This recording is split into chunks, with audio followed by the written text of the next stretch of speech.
Hey guys, and welcome to This Is Now.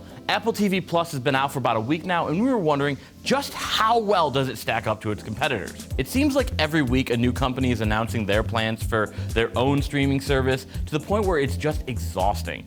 Now, after Netflix changed the game a few years back, everyone else wanted a piece of that market. And wait, Netflix has been out streaming for 12 years now. DVDs are the future. Ugh. There are kids that don't know a world without streaming Netflix.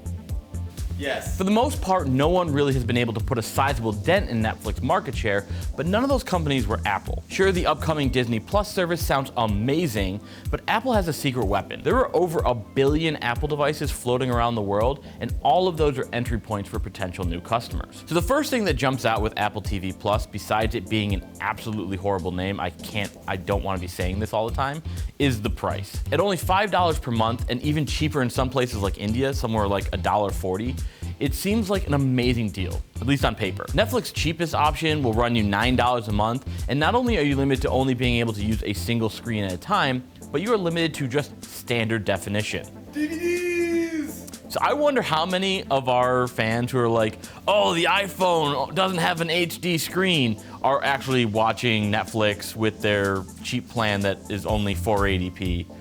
I can't believe that still exists.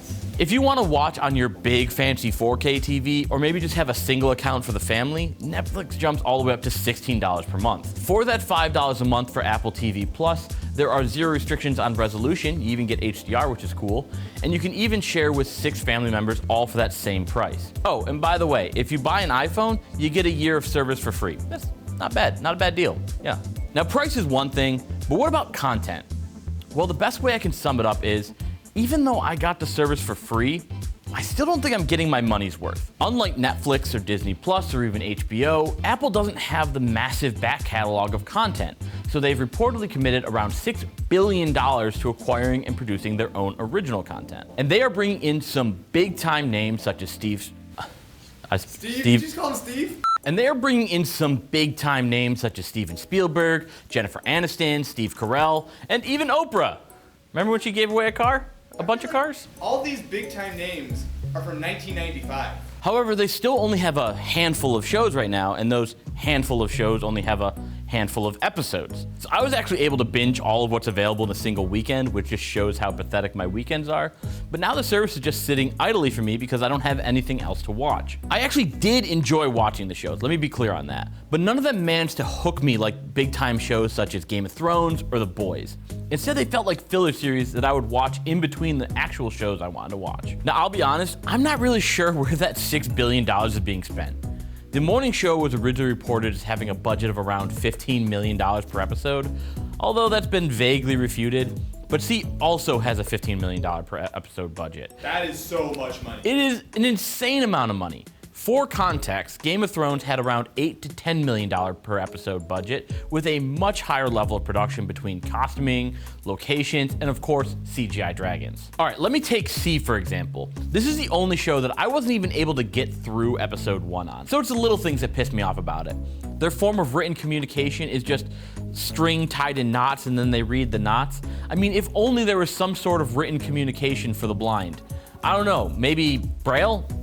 No one thought Braille in the writer's room? Is the real reason we're doing this video on This Is because you're really annoyed that you wasted your weekend? Yes, that is hot take here. The whole reason we're doing this episode is because I'm pissed off that I took the time to install Apple TV on my Roku, sign up for this, watch this, and I was just yelling at Jason Momoa for thinking blind people just walk around going, That's it. That's the whole show. And then someone's like, no, someone built a bridge. No, they can't build a bridge because we're all blind. And then someone's like, oh no, there's actually a bridge here. We just didn't hear him building it because the water was too loud. That's an actual scene from the series. Also, I am fine with product placement. Brands exist in the real world. I hate when movies try and scrub all products from the face of the earth. But with like the morning show, the iPhone product placement is just so bad. Every time someone pulls, I have my own iPhone.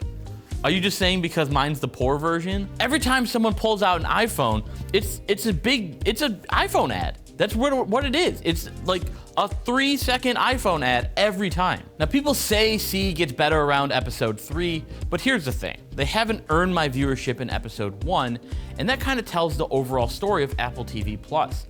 I gave it a chance, but it didn't earn a place on my credit card. Netflix has already proven that just throwing money at buying up content does not automatically equal success. So they spent around $15 billion in 2019. Way more than Apple's doing, but they still have been steadily losing subscribers and have suffered some major financial flops like Marco Polo, which cost around $200 million. The Apple TV Plus app is just kind of a mess. Which is crazy, because that would be the one thing you expect Apple to do right. Right.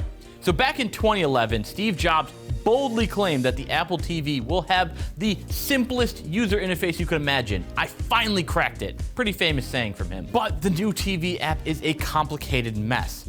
Now, I've never been a huge fan of the way any streaming service lays out content because more often than not, it's like the same 7 or 8 movies for every category. However, at least with like Netflix, the basics like continue watching or, how episodes in a season are laid out, it's pretty straightforward. With Apple TV, all of their original content seems more like an afterthought within the TV app. When I first opened up the app, the first thing that popped up was not for an Apple TV Plus show, but for Watchmen, which is an HBO show.